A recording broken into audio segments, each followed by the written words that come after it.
in the society. So today, this morning, first off, we'll begin with Kemi Adekomi, who's an award-winning Nollywood actress, producer, director, and founder of the Olukemi advocacy move against child sexual abuse. And with her latest film project, Unleashed, Adekomi is attempting to address child abuse from a fresh perspective. Renowned for her acclaimed advocacy film, Dark Clouds, which was disseminated free of charge to secondary schools across Nigeria, Adekomi has been instrumental in educating and empowering children to combat this societal menace. Ladies and gentlemen, let's shift our focus to Adekomi, Kemi Adekomi at this point. Of course, she's talking about her newest endeavor, Unleashed. Good morning. Good morning. How are you doing? Thank you very much for coming at this point. Thank you so much for having me. Yes. Thank you. So, you have been in the industry for quite a long time. Before we get into Unleashed, let's talk about what happened this week.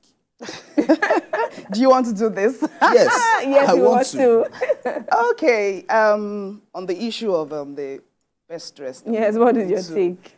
Well, a lot of people who are close to me, they know my take already. So Nigerians want to know your take. As far as I'm concerned, that was all shades of wrong. But the thing is, the producer has apologized. I believe in the power of apology. So personally, I've let it go. It was a wrong move. She's realized it. She has apologized. Let's just let it go and let's enjoy the film. That's it. Truly, let's enjoy the film, of course. So, Unleashed now is your latest body of work after Dark Clouds. You've been doing advocacy films over time. Why have you been doing that?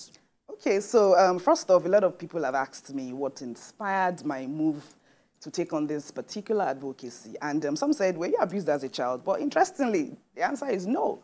I wasn't abused as a child, but a few years ago, something happened to me, someone close to me, something happened, and it just jolted me into the reality that this actually could get close to home than we know. So before then, while I was growing up as a child, I've always loved children. There was just something about children I didn't, even though I was a child. Over time, I realized I really do love kids. I want to do something for children, but of course, I would chop belly food, they think of helping others, so. But when I grew up into an adult, I said, okay, I'm ready for this, but God, what do you want me to do? I didn't get it. So when this particular incident happened, I said, okay, that's it. Advocacy against child sexual abuse. And you see, advocacy against child abuse is broad.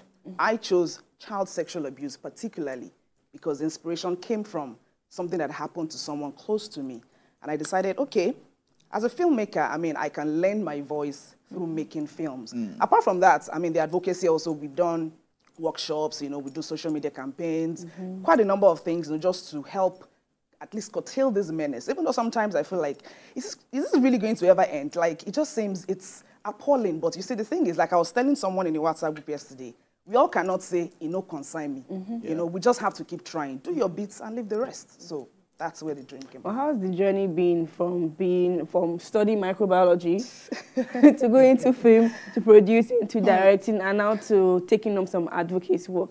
You must have a very busy schedule. We're very honored to have you this morning. Thank you very much. Okay, so the thing is, yes, I studied microbiology, but okay, so back in the days, I felt like I think I wasn't even meant to be in the science class in the first place because a lot of people who are close to me, they'd be like, you should be a lawyer or maybe you should have studied mass communication or something, But when I left 8 to 5, I think 2010, yes. So I decided I was going to be an entrepreneur. The interesting part is that I actually went to learn interior design. Professionally, I did interior design for a couple of years. Like, I did it professionally. But a friend of mine, Kenny, said to me, I think in 2016, he said, Kemi, why not? Because I've always wanted to switch, from sciences to art somehow. Because I started my acting career as early 2000s. But, then, I was rounding up university then, so it was kind of difficult combining everything together. But by 2016, I was done having kids. I was ready to, take on everything. So he said, Kemi, just attend the National Broadcast Academy. And I said, okay. So in 2017, I attended the academy, and interestingly, I studied broadcasting and presentation. So I ended up working in a radio station as a newscaster for a couple of years. And then I had my own radio program and everything. But I knew that I wanted to come back into film, so I just started going back to auditions. Man, I did audition tire. Like, I came back with a lot of what we call waka pass. I did a lot of 27. Auditions in Surulere. Ah, you know all those places that. Talori, all those areas. You know all those areas. I go audition, like a lot of auditions. Some call you back to give you one small role, but I just wanted to come back, and I knew that. So I believe in gradual steps. That's the kind of person that I am. So 2017 was year of auditions, Waka Pass, but somehow I just got a lead role in 2018, and I can say that the rest is history. I think I can say that. That's for my acting career. So in 2019, I decided, okay, let me take this a step further. I want to start making films. So I made my first film, Vendetta, and it was a success. Even though I made mistakes, I'm not gonna lie. I made a lot of mistakes that, of course, I learned from. You know, you have to make mistakes to learn. So I began my career in production, and I also attended Del York Academy to learn the business of film production. I attended the Ebony Life Academy to learn directing. I mean, that's who I am. I love to learn. Everything that I do, I want to be an expert. I want to be able to speak with professionalism. So 2021, I started directing, and of course, the rest, like I said, is history. So when you talked about getting Waka Pass roles back there, it just came to mind the days of Nobi Streets, National Stadium, where you get there and you see a lot of actors standing or waiting to be auditioned. Yes. I think the days are different now, where we have a lot of people to pick from. Yes. Unlike back in the day when we had the likes of Zakoji. Yes. Very few people growing the industry to what it is now. Yes. But tell us about Unleashed. Okay, like you rightly said, Unleashed is my latest project. Just before then, I released Hell and Fury, which is 100% commercial. Unleashed tells the story of child sexual abuse from a different perspective entirely. So when I shot Dark Clouds was basically for children, not like adults can't watch it, but I wanted it to relate directly with children, pass the message directly to them. If this happens, what do you do? This can happen. When it happens, this is what you do, and all of that. And that's why we're taking around secondary schools, showing free of charge, absolutely free of charge, because it is my own way of giving back to the society and to children especially. So, but Unleashed is from another dimension entirely. Now, Unleashed is talking about child sexual abuse from the perspective of a boy child who was abused by a male when he was a child, and then he grew up into an adult, and everything about him just got messed up. Now, we are trying to say that, you see, these things may happen, but at the end of the day, when you grow up into an adult, how do you let it affect you? Because I got inspiration of this film from a friend. I was having a discussion with a male friend of mine, and when he told me his story, I was really stunned.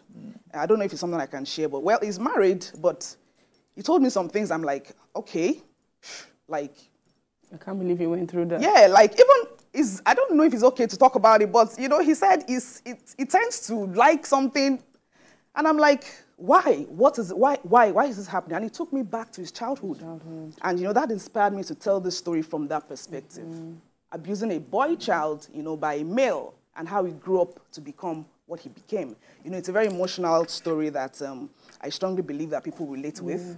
And of course, that's my passion, telling stories that people relate with, especially as regards child sexual abuse. So we shot last month. We're ready now. And one of the things that I love to do with my advocacy films is, because it's not commercial, I'm not selling, I'm not making money from it, but like I said, it's just my own way of giving back. Yeah. So basically, we're going to have a premiere. But basically, we're going to send it out to festivals, because festivals, you get to reach thousands of people that you ordinarily wouldn't reach. Not because of awards or anything, no, but because I believe that a lot of people would see the film and they can get the message that the film has to offer. But how important is it for filmmakers to continue to make films like this? Because it's not very often that we see films that talk about issues like rape and like Stephanie Coker's documentary last week, PCOS and stuff like that. How important is it? It's really important, I must say. But you see, the thing is, we all cannot do the same thing, and we all do not have the same passion.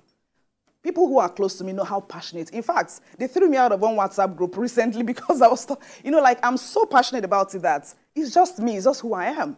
I cannot say because you're a filmmaker, you have to. It is your choice. It is my own choice to do this because I understand why I'm doing this, and I understand the power behind what I'm doing. So I know a couple of my colleagues who also do this, you see, but the thing is, all of us cannot make advocacy films. Some are just basically commercial, make money, and that's it. But those of us doing it, I mean, we're trying our best, and we're hoping that, sometimes it looks like everything we're doing, is it even working? Because just recently, I've handled so many cases that prior to this, I didn't believe it was possible. I was speaking to my mom some time ago, and I told her that I've had so many cases where fathers abuse their own daughters. And my mom is like, is that even possible? I said, hello, mama, these things happen. I've handled so many times they will call me. In fact, the recent one, the father impregnated the daughter, and the girl was already 5 months by the time I heard. So we heard these stories, and it just it just hits me personally real bad. So like you said, I mean, it's important we do this, but all of us cannot do it. But quite a number of us are doing it, and we're hoping that, you know, the message goes out there, and in our own little way, we can at least curtail it, even if we can't eradicate it. Of course, we are praying and hoping that it can be eradicated. I don't know, somehow. We just hope, yeah. All right, Kemi, thank you so much for coming, of course, for talking to us on this. When is the premiere? It should be in May sometime. In May, okay. So we're just short, so yeah. Don't worry, we're here for you. Thank you very much for coming and talking to us about your latest body of work, of course. Thank you so much. Of course, we do believe that it will gain the necessary impact and go far and wide. Thank you very much. Thank you for having me. Thank you so much. So we'll take a quick break and return with